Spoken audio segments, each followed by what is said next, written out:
Trois retours d'expérience sur les difficultés économiques dans les entreprises. Ça peut arriver, on va faire des plans d'économie, parfois malheureusement des plans sociaux. Il y a vraiment trois retours d'expérience par rapport à ces situations. Premièrement, les salariés, ils peuvent comprendre en fait les difficultés, ils peuvent comprendre les décisions qui sont obligées d'être prises. Par contre, ils vont être très sensibles à la manière dont ils sont informés, traités, accompagnés pendant ces périodes-là. L'enjeu, ça va être d'accompagner avec respect et dignité en fait ces décisions.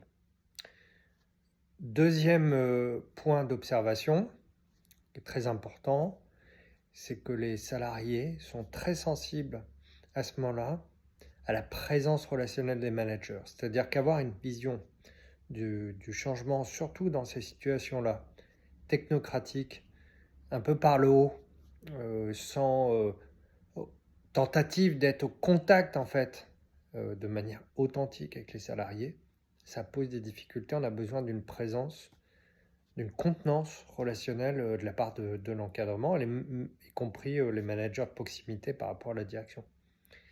Et le dernier point, c'est qu'il faut être extrêmement vigilant à toujours conserver dans ces situations-là l'ADN de l'entreprise, son identité, son imaginaire, ce qui fait sa valeur symbolique. Pourquoi finalement l'entreprise? Quelles sont les valeurs qu'on peut partager?